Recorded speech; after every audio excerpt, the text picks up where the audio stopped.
Hi, this is Jimmy Waldo of Alcatrazz. You're listening to Sonic Perspectives.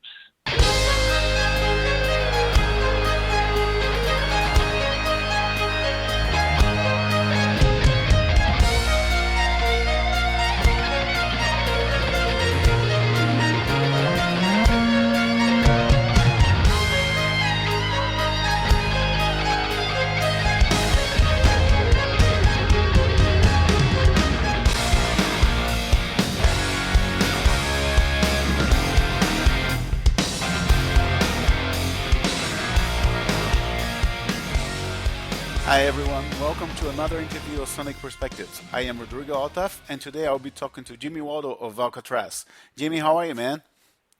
I'm good. How's it going there? Very good, very good. I'm here in Toronto. Where are you located at the moment? I live in Los Angeles, so I live about 20 minutes out in the valley. Oh, cool. Well, I was met with a lot of surprise earlier this year when I was told that Alcatrazz has a new live album out. Tell us about this release, man. Well, we had been doing some Alcatrazz songs in the Graham Bonnet Band, and loved the material. Graham and I have always loved the material, so we were playing it live, and it sounded good. And the Japanese, when we went to Japan, before we went to Japan, the Japanese were like, they want to see your set list. They always want to know what you're going to play. They got to know every song and the order and everything. So we sent them a set list, and they just were flipping over the Alcatrazz stuff. So we thought we'd learn a couple more and kind of like a little bonus. And we sent that set list back, and they were like, oh, my gosh, yeah, that's great, that's great. So that's sort of how that all started. And then we got Gary Shea involved. I thought, well, it'd be really cool if Gary could come with us and play the Alcatrazz stuff. Yeah. And Bethany, the bass player in the Graham Bonnet Band, was gracious enough to let Gary step in and play those Alcatrazz songs. And so it really worked out great. We kind of split the night up a little bit. We took about a 2-minute break in between and then played the Alcatrazz stuff at the end. And we were recording all the shows live. So that's kind of how it started. And looking at the video and listening to the album, it's like the chemistry between you guys is still intact. You know, it's like you never even stopped the band. So I guess it wasn't a difficult process to revisit the old material, right? I mean, you just said it's really not. Yeah, you still play it. A good chunk of those albums, right? Yes. We're, it's like we never stopped. I was asked yesterday about that. Oh, it's been 30 years or whatever. I don't even know how long it's been. But I've never stopped, and Graham has never stopped. So for us, it's just like another day at the office. It's like, cool, let's do this. Let's learn some Alcatrazz. Let's do some more Alcatrazz stuff than we were doing. And we did, and it was turning out great. So we just continued on. So, yeah, and Gary Shea, same thing. Gary's never stopped. I mean, he's been playing in different bands and doing different stuff, and we've worked together on different projects over the years. So when I told Gary, I said, hey, you want to go to Japan with us? Well, we played some dates in the States, down in Texas. And then he was like, yeah, I'm in. So it was, for him, it was just like he plays that stuff in his sleep, so it was easy. Yeah. We love doing it. So that's why it comes off that way. Yeah. It's not a struggle. Yeah. And when you say that the Japanese wanted to see the set list first, is that like the agents, the production crew, or your fans over there, or? Well, the agents. Okay. Our promoter in Japan, because the promoter over there, she's a sweetheart and she's really cool. She really knows what works and what doesn't. She's really got a great feel for that. And Graham had worked with her before I was in the band, and Giles, our manager, had worked with her on some different things. And they both said the same thing. She really knows her stuff. So they typically kind of want to know anyway. Because, bands have gone to Japan in the past that have had a lot of hits and stuff like that. And and then the Japanese have assumed they would be playing their hits and their favorite songs, and they get there, and the band has decided to play everything off their new album. Oh, I see. So now fans extremely disappointed. They only played one old song. Oh man, we wanted to hear. So I think Yngwie she's really cool, and she just thought that was a smart thing to do, was to. And that's typically what they do, though. They really want to know what you're going to do. Uh-huh. It's funny because it's a small country, but it's a strong market. It's a very important market for metal and, hard rock, classic rock, right? Yeah. Big time. Yeah. Big time. And I have a question about the Japanese audience, because I went to see a concert there like more than 10 years ago, and it was surprising to me how quiet they were between songs. Is that still the same, or has it changed? Because I could definitely tell their excitement in the DVD. Right. It's exactly like it was the first time Alcatrazz played there. They go crazy at the end of the song, and they let you know that they are just loving it. And then they all on cue. It's like somebody flips a switch, and they all get quiet. Yeah. Yeah. And then, and I think what that is they're very, very polite people. And that's the way they're raised, and they've always been raised that way. So I think what it is they applaud and yell, and then they stop because they want, as you start to announce the next song or talk, they don't want to be rude. They want to be able to hear what you're saying, and they don't want to interrupt you. Yeah, it's a typical thing. Yeah. The show I saw there, a lot of songs had like piano intros. You can hear the hand of the piano player sliding through the keys, man. That was impressive. Oh, yeah. Cool. Yeah. Well, and in those shows, you were, of course, accompanied by two members of Graham's solo band, Mark Benquechea on drums and Conrado Pesinato on guitars. And they seem They seem to fit in like a glove, Conrado specifically. Like he didn't even seem to break a sweat with those solos and leads, right?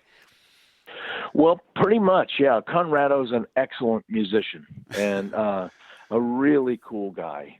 Yeah. And I mean, when he left the band, he went off to do his own thing, basically, because he'd been with Graham for a couple of years at that point.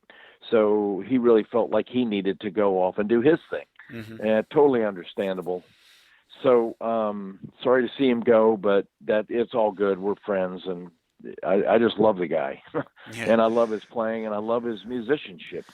As much as anything, Conrad is just an exceptional musician. And that was a pleasure working with him. Mark Benquechea, the drummer, he and I joined the band the same time. So Mark and I had been playing together for a while, and I love Mark's drumming, and he gets the whole Alcatrazz thing. He gets it. He loves Jan's drumming on the live stuff he'd seen of Alcatrazz in the day, and also the records. So it was an easy fit for Mark to come in and do this stuff. Again, because he had respect for the original stuff and wanted to make sure it felt as close to that as possible. I see. And the shows happened on March 2017, and only now we're getting a live release. What took you guys so long to put together the DVD and the live album? You know what? It's mostly just record company scheduling. It did not take us long to put that together at all. So it wasn't really that. It's just that the record company, they've always got their ways. They want to schedule things based on other things. And to be honest, I don't even keep up with it anymore, trying to figure out why did you wait till then to release it? Why didn't you release it, 6 months ago? And they will explain it to you, but like these days, I am really in a mode, and have been for a while. Let them do their job, I'll do my job. And if it takes a year, if it takes 2 weeks, or if it takes 2 years, whatever it is, there's nothing I can do about it. Because it's kind of, they're doing their thing. And I really, like I said, these days I really worry about being a keyboard player and a writer and a band member in the band, and the rest of it, it'll just take care of itself. Somebody asks me my opinion, I'll tell them, but generally speaking, I want to be a keyboard player and a writer. I see. I see. Yeah. Well, my take on this as a fan, and here I'm taking my journalist badge aside, as a fan, is that Uh they didn't want it to interfere with Graham's solo album, which came out earlier this year. That's my guess, at least. So, huh. Well, it wasn't. That was the Graham Bonnet Band. yeah, yeah. Yeah, that's the same band. Hmm. So I'm sure when we did that record, Meanwhile Back in the Garage, you're talking about, Yeah, right? that's the one. Yeah. Yes, I produced that one, and I don't doubt for a minute that had a lot to do with it. Hmm. Is coordinating all this, you know. So, like I said, when we were doing that record, I was producing that record. It's like, get the record done, do my best, and let the rest take care of itself. Hmm. So I'm sure that had a lot to do with it. Yeah. Yeah, I guess so. And well, there are 8 bonus tracks on this release as well, mostly demos and rehearsals, right? Yes. Hmm. Yes. Shed us a bit of light into what's included as a bonus, because I think most of the songs actually ended up in the albums that came out in the 80s, like Ohio, Tokyo, No Imagination, Blue Boar as well. But at least one track I don't recognize, Emotion. Is that a new one or? No, that's something that Steve Vai and Graham wrote Hmm. when Steve was still in the band, and we demoed it. We had a studio at Steve's house at that time, and we were demoing everything, and we demoed that song, and we just loved it. It was like, oh my God, this is great. But it never made the record. Yeah. For whatever reason, and honestly, I don't remember if it was Capitol Records at the time didn't want it on the record. Hmm. I can't remember because there was a lot of material that we were going through at the time. But yeah, Emotion's never been released. The rest of it obviously were demos and or rough mixes of things that had been released. Okay. Okay. And, well, I find it curious that you guys still preserve so much of the chemistry on stage, even though you guys had a relatively short-lived band. What do you think would have happened for the band to have carried on in the late 80s? Like, if the band had carried on in the late 80s? With Yngwie, you mean? With Yngwie or whoever replaced him in the third Well, album? Yeah. yeah, I think if we would have stayed together with the Yngwie lineup or the Steve Vai lineup, we would have gone on to be a contender. We would have been there's no doubt in my mind that we could have been a more major band, a more major force, More of a and household have a name. lot more success. Hmm. But you don't do that in one album and one tour or a couple of tours. That takes time. Yeah. Yngwie was not. There was no way he was going to be around for that. Hmm. I knew that 6 months in. I knew Yngwie was out of here. I knew that he was destined to do his own thing, to be Yngwie.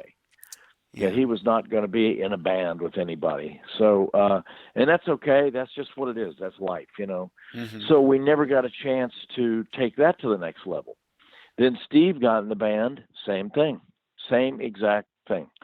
Steve, fantastic guy, fantastic musician, and the band was smoking live with him. I mean, we were rocking. But again, we did a tour, and just as we're getting tight and the thing is really getting, now this sounds like a band and we're ready to go on and do another record and go to the next level, Steve left. So you can't, who knows? And then by the third record, it was kind of, wasn't really happening by then. Graham was still writing some great songs, and we wrote together and did stuff, but the guitar player just wasn't the right guy for that. Danny was not the right guy.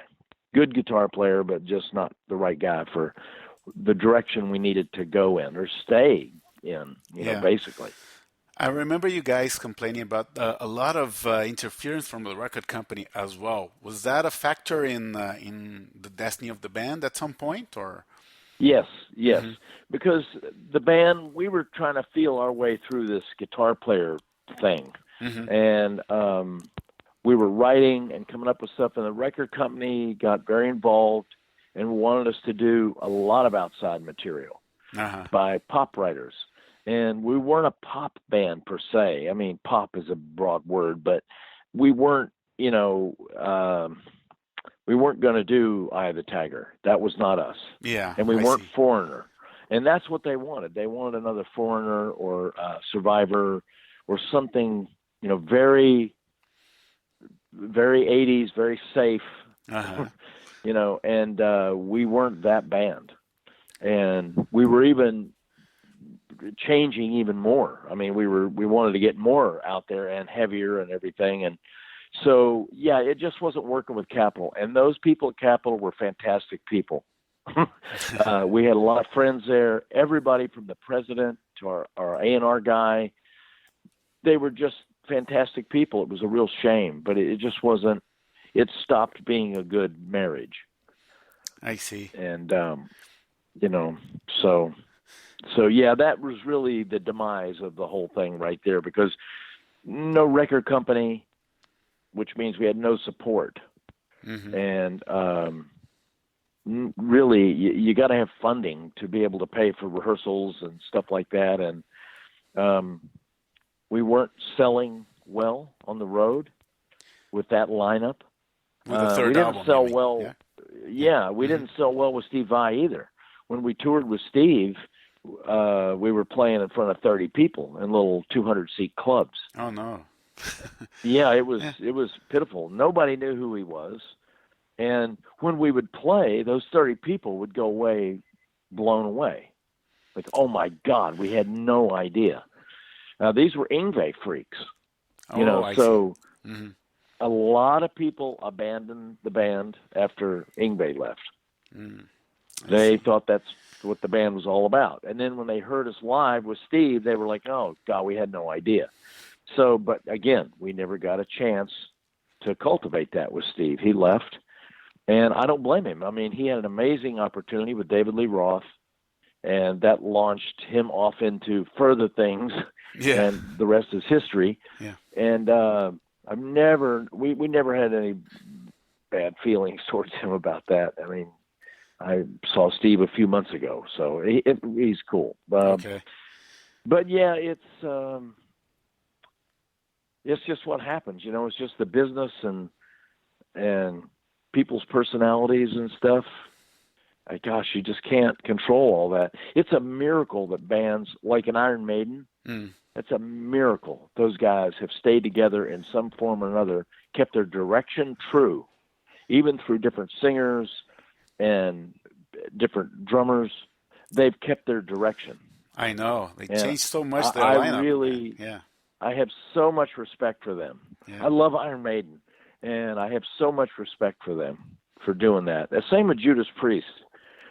Judas Priest is Rob Halford. Even when he was gone, the band continued on and kept that direction. And when Halford got back in the band, they were as strong as they ever were. And their new record, I just think, is fantastic. Oh man. Funny you say that, because we just voted last year. We had a podcast about the best albums of 2018, and my top pick of this year was Firepower by Judas Priest. And I can see why. Yeah, well, they're in the third leg of the North American tour that's just been announced. So that speaks volumes, of course. Yeah. Right. Yeah, exactly. Yeah. Because you can't. If people don't like your records, you can't tour. Yeah. Period. End of story. It's not like it used to be. If you had one hit off that record, you could tour off of that. But it's not like that anymore. The record's got to be solid, and I think the fans got to feel that it's a real band. It's not just like a hit song and who are these guys? What happened? Did they change? They're a real band. Yeah. And Halford sells it. The guy, I just think he's amazing. I just love Rob Halford's whole persona and voice and everything. So that's why they do well. And that's Iron Maiden, the same thing. They're the real deal. Yeah. Metallica, all the heavier bands, that have weathered the storm of the of the 80s and 90s. And man, it was tough, let me tell you, because this kind of music was not happening. Europe, somewhat, UK, somewhat in the States, but nothing like it used to be. And then all of a sudden, it's back. Yeah, so they've weathered the storm, and that's great.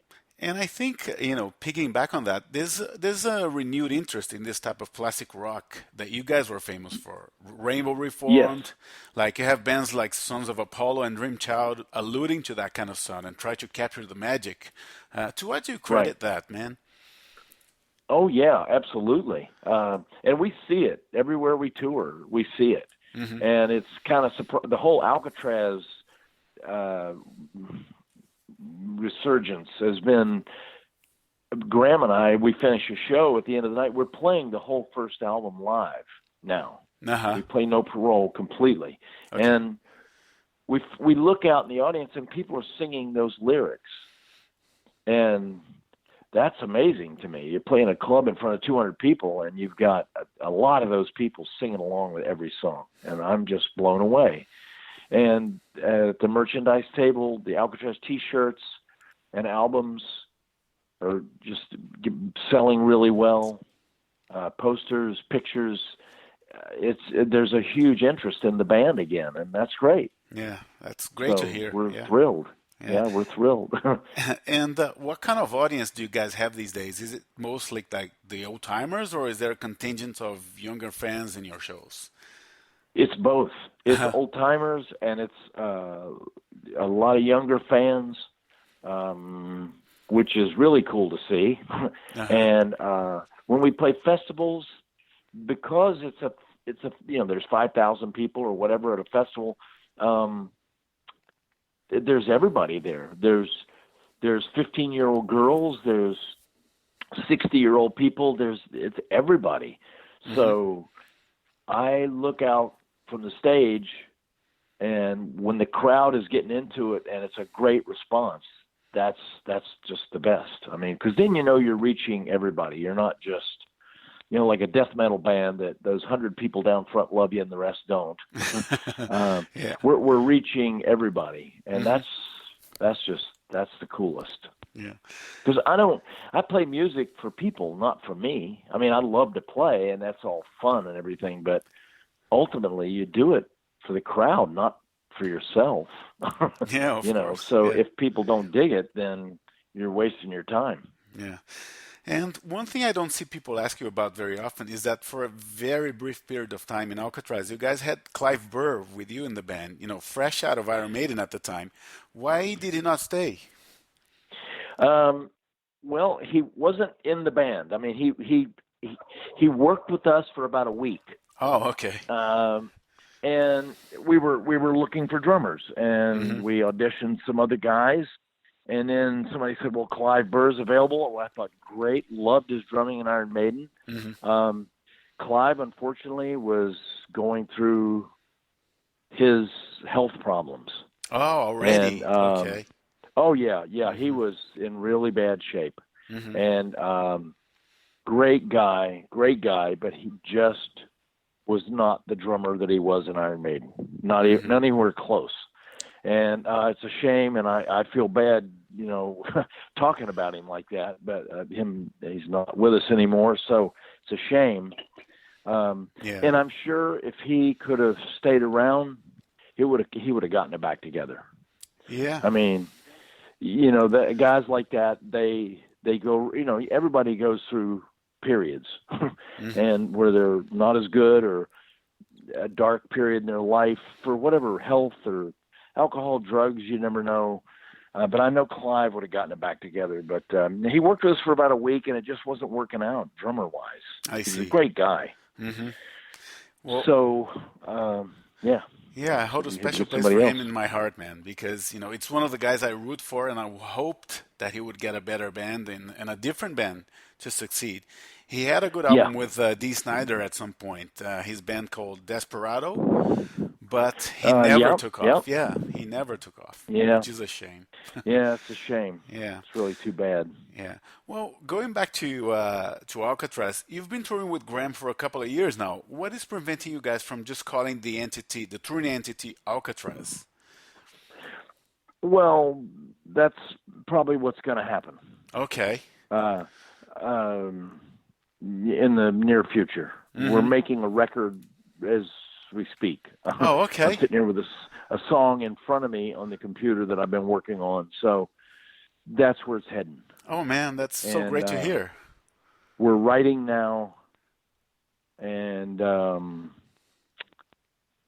it's probably going to be months before this is done because we've got some touring to do in the meantime and all that stuff. But yeah, Okay. that's where it's going. That's great to hear. And if I could take a quick sidetrack, earlier this year you released an album with your good friend Steven Rosen called Voices from the Past. What was that release about? Yes. Stephen and I have been writing together for 30 years. Mm-hmm. And we were writers. We wrote to get songs recorded by bigger artists, you know, and submitting songs to publishers, record companies, artists directly in some cases. And we hired some of the best players in the business to play on those demos and those songwriting demos, and best players and singers. And I don't even know how many songs we've written, double what's on that record.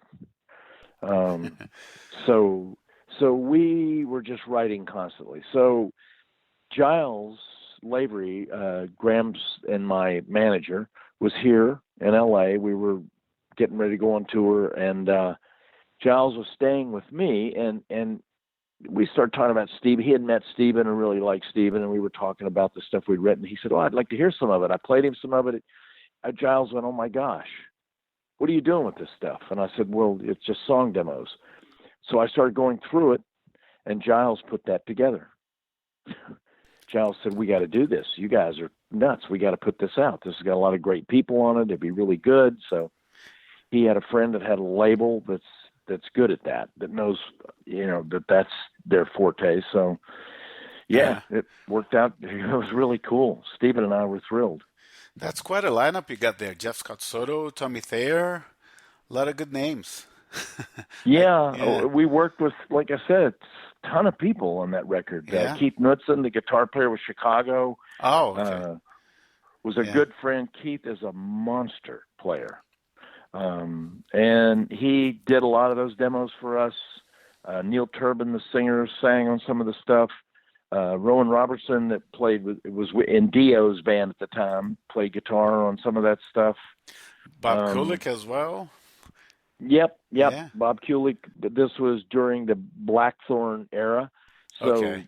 Bob and I were working together, and I said, "Hey, I want to hire you to play on a demo." So I literally hired Bob to come over and play on stuff, and Bob is incredible. So yeah, we had a lot of great players. Don Henley's bass player played on a couple of things, and some of these singers that we had, can't remember her last name, Laura, a girl that sang one of these songs, is just crazy good singer. An LA session singer that never did anything, but just sessions. She sung Disney movies, Toyota commercials, you name it, this girl, and she just killed stuff for us. All right. So we had a lot of great talent that you'll never hear about. Yeah, well, if you're listening to this, guys, check this out. Check this album called Voices from the Past by Jimmy Waldo and Steven Rosen. Well, yeah, thank you. Yeah, and what are the current plans for your band, New England? We get together, we try to play 4 or 5 shows once a year. Depending on my schedule more than anybody. Everybody else we all play still, but I'm the only one that's full-time touring and recording. You know, Graham and I, we're busy. It never stops.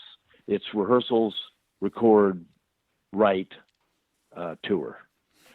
And with maybe a day off in between things. But so the New England thing is tough to schedule in there. But when Graham's out with Michael Schenker, he does the Schenker Fest thing where he goes out and sings a couple of songs with Schenker on those tours. Yeah.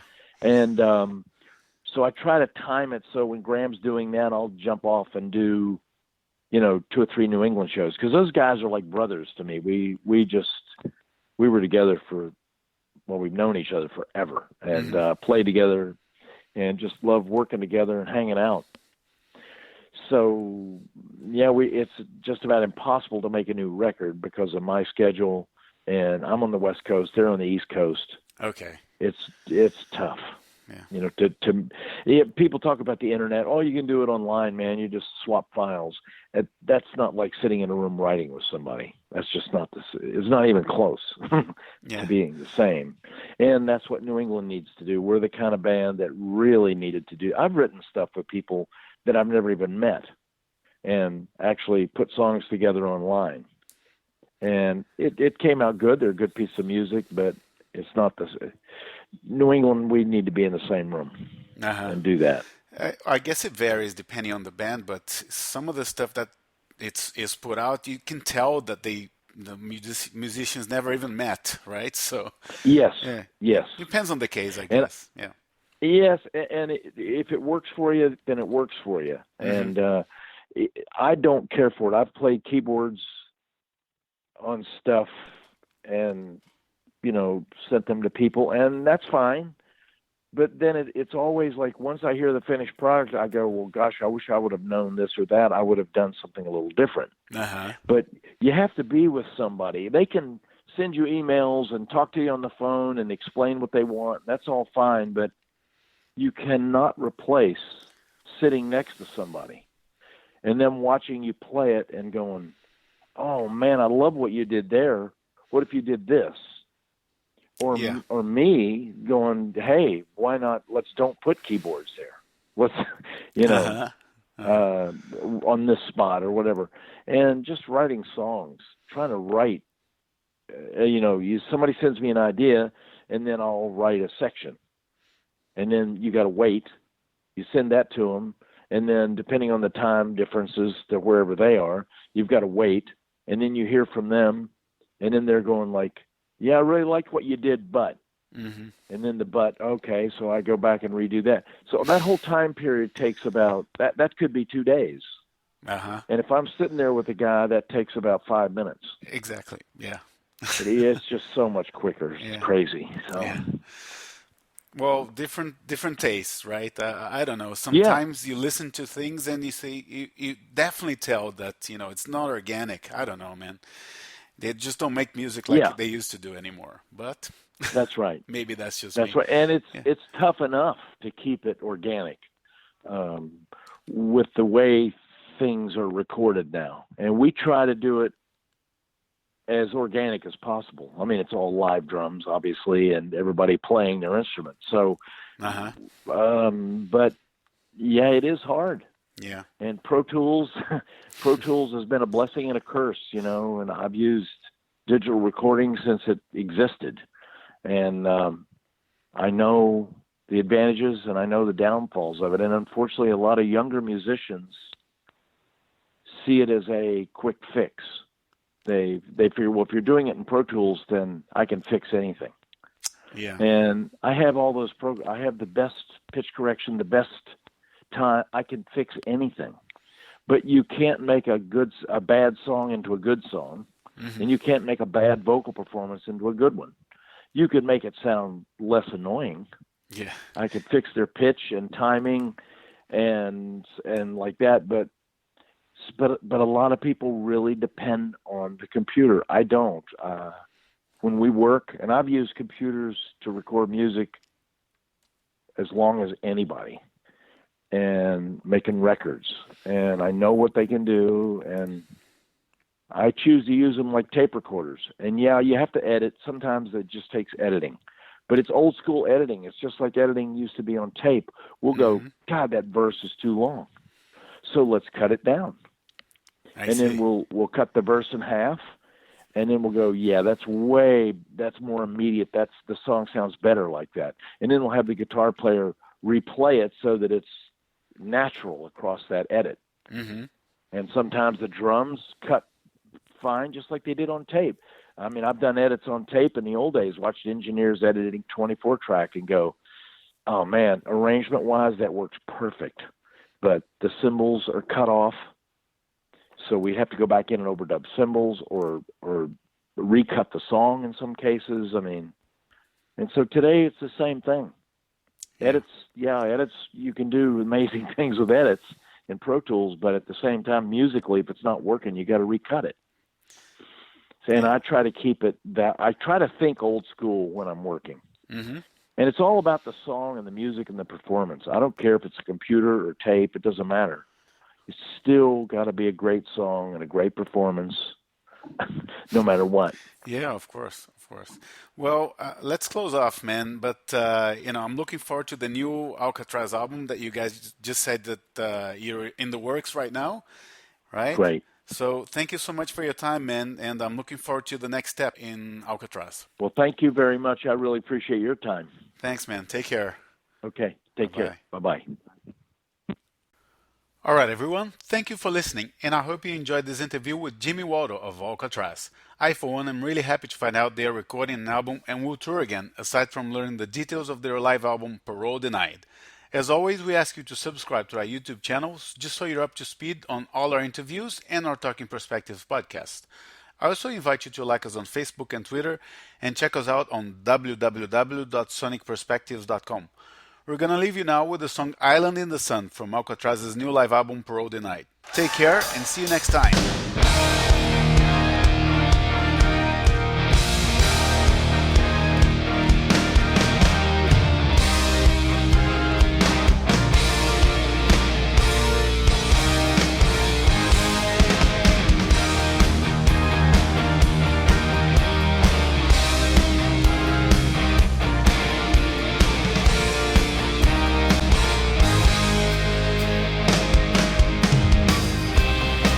Baby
I want to say thank you to Gary Shea. Thank you, darling. Yes, we haven't seen each other for about 30-something years, and here he is, me and Jimmy and Gary, once again.